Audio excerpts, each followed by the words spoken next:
Good morning, You Revealed Live family. This is Tracy Knight, your self-mastery coach. I hope all is well with you today. This is an amazing Wednesday, and this is the last day of January. Hard to believe that we are already getting through the first month of 2018, and 2018 is really a power year.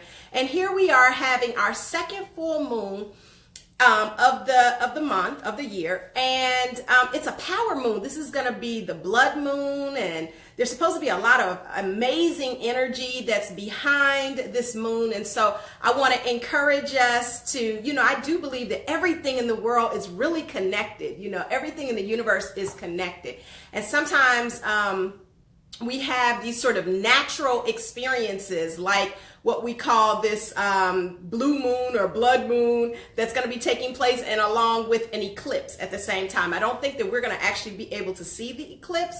I know they'll be able to see it in Hawaii, but maybe not here. But let's really take this moment to set intention for ourselves, which brings me to asking you to like us, tag us, and share us. It is our intention. Good morning, Kay. It is our intention here at I Am Tracy Knight to always put you in a position where you feel empowered to take back your own power, to take back your own life, to transform those self-sabotaging beliefs and habits that are really keeping you from getting to living your best life.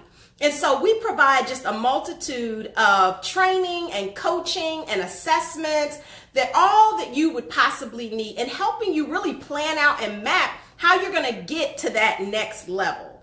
So we encourage you to take a look at us on Facebook and take a look at us at our new website at IamTracyKnight.com, where you can learn all about it. Okay, today's topic is benevolence or self-serving.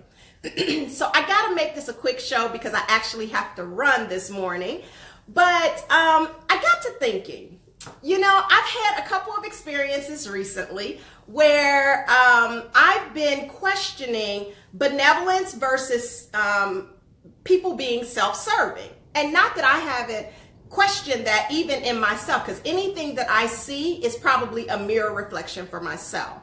And so, first of all, this is pledge season, both at the collegiate level and for the graduate level for sororities, at least for Delta Sigma Theta. And so I've had quite a few people who have approached me about letters and needing support in some way, shape, and form. And I'm happy to lend that, especially to those who, from my perspective, really would be great contributions to the organization. Many have done service, maybe even done service for my nonprofit or other organizations that I'm affiliated with. And so, but I've had, one or two who have been very strategic about positioning themselves in the idea of a benevolence role, like giving service, and they did give service. But it was really so that they could position themselves to be ready to pledge. Good morning, Kurt. And so I started asking myself, is that really benevolence or is it being self-serving? Okay, so that's one situation. Then I know of someone else who, does a lot of service, but one of the reasons that they do service is because they really get their identity from there. They really get a feeling of being a leader. They really get a feeling of being powerful from being in that role. And so, but they are doing the service. And so I started questioning. I was like, okay, is this benevolence or is it self-serving? And then I was even looking at myself and I said, okay, well, I've joined some organizations because of networking opportunities, but I also have contributed service. So is it benevolence or is it service? So I was really praying on that this morning, because with some situations I was kind of feeling some kind of way about them. And I started thinking, I guess in all cases, it goes back to the general universal law of generosity and reciprocity. All of us come perfect, whole, and complete, but we're taking this journey back to ourselves. So a lot of times when we are doing things, we are doing them in a way for a purpose of getting something back. We are being fed by them. And whether it is to help us to feel like we are a leader, or to feel like we are strong and confidence, to maybe build our confidence, to reassure us of our own self-worth until we have that internally where we can stand on that. I think it's okay. I think what's most important is that we're continuously checking in with ourselves to see what our true intention is. And I think for the people who have asked me about the letters for Delta Sigma Theta, they really do want to serve. And I tell you another area that this has really triggered me in is in the field of education. You know, a lot of times I know great educators who go forward because they really want to make a difference in the lives of children. But then there are other people who want to be in the field because they want to get time off, and they want the flexibility that being an educator provides for them. And so again, the question comes up, is it benevolence or self-serving? And so I think the answer to this really lies in each individual and their intent. What is the intent behind it? If the intent is purely motivated and driven by greed, by taking, by just serving you, then that would be something for the person to really check in on. It's not sustainable. And it actually does more harm, which brings me to a show I was watching last night. And that it's called Dirty Money.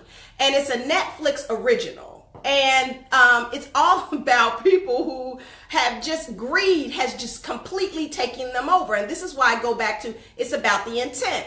And so we're checking in with ourselves to make sure that greed has just not taken a hold of us. And we've become so caught up in ego that we've lost sight of having any sense of empathy or benevolence. Well, I watched 2 episodes last night. One was on Volkswagen. And last year, Volkswagen actually was tried and convicted of really lying and deceiving the public. They were selling vehicles that were these new diesel, and we all saw the commercials of the 3 little Caucasian women in their vehicle, and they were these fun, small, compact cars that took diesel fuel, and diesel fuel gets better miles for the gallon, but it puts a lot of pollutants in the air. But supposedly they had figured out how to overcome that barrier that would impact global warming, something that car manufacturers have been trying to figure out for years. But supposedly they had figured it out and they had passed all the emissions tests. Well, come to find out, they had rigged the software in the car so that it was giving false readings. So it really wasn't passing emissions, and in fact was giving out readings that were like 100 times worse than the average car, or something crazy like that. My figure might be off, but it was like enormously off. My point is that even within the company, they knew exactly what they were doing.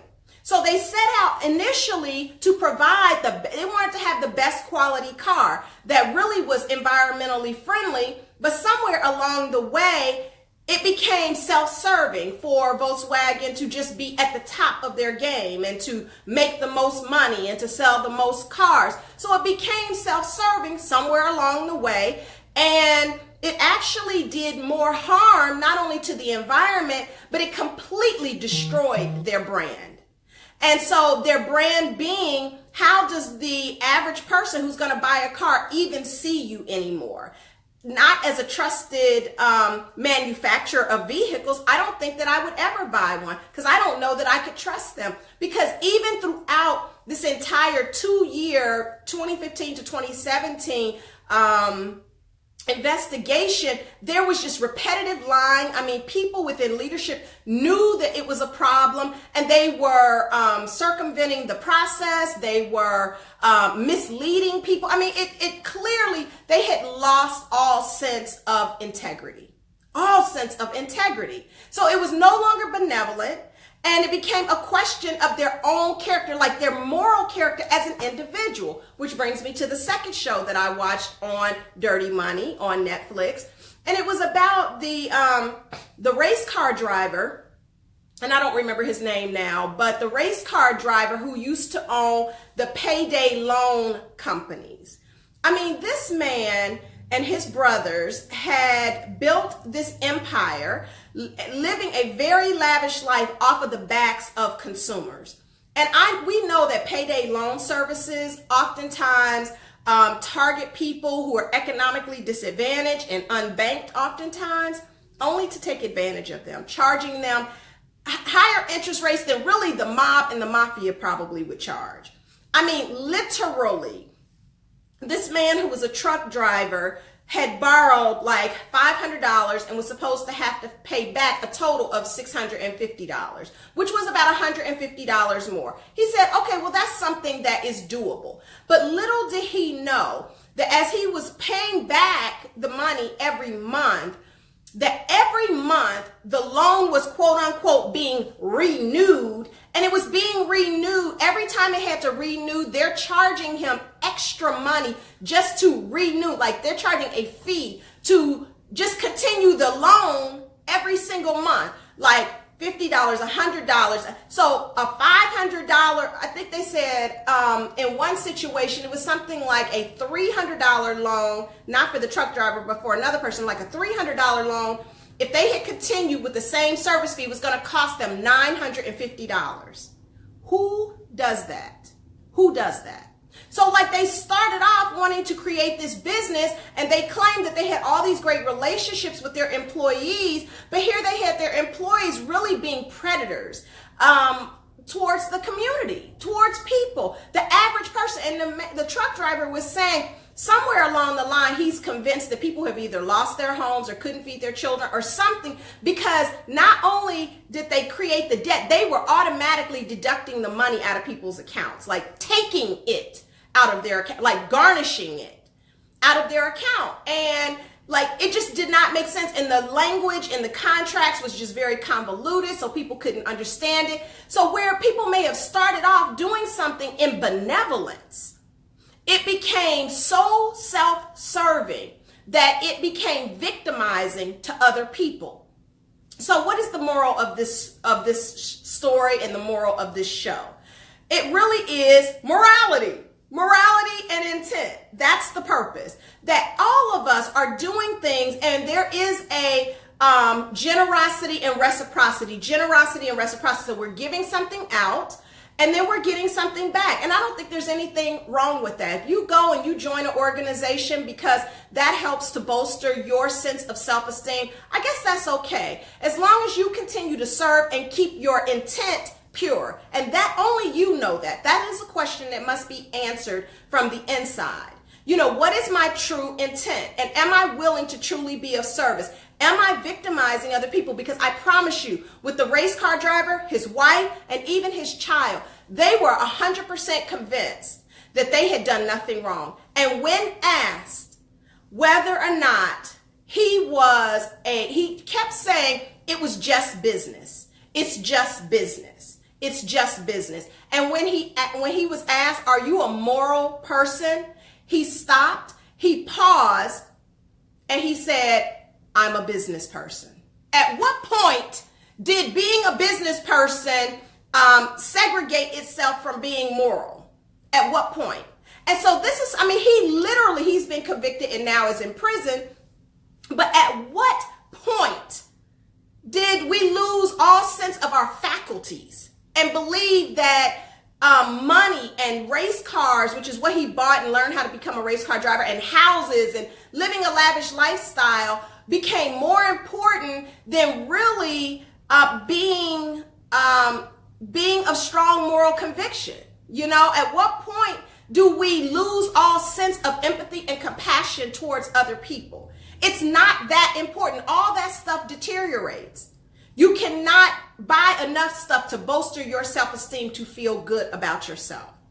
So it is my prayer that he and the leaders of Volkswagen will have time to really give thought and consideration and to feel into how they have affected their own being by these decisions and how that then affected other people. And as we move into our day and we go forward, let us check in with ourselves with everything that we're doing and Question, what is our intent? You know, what is it? It's okay that we hope to get something back from it. Generosity and reciprocity is the law of the universe. But let's make sure that we find some balance in every single thing that we do. That's it. That's it for today. So this is Tracy Knight, your self-mastery coach. Remember, today is the day that we take back, we transform, and we win at our own life. I'll see you again tomorrow. Peace.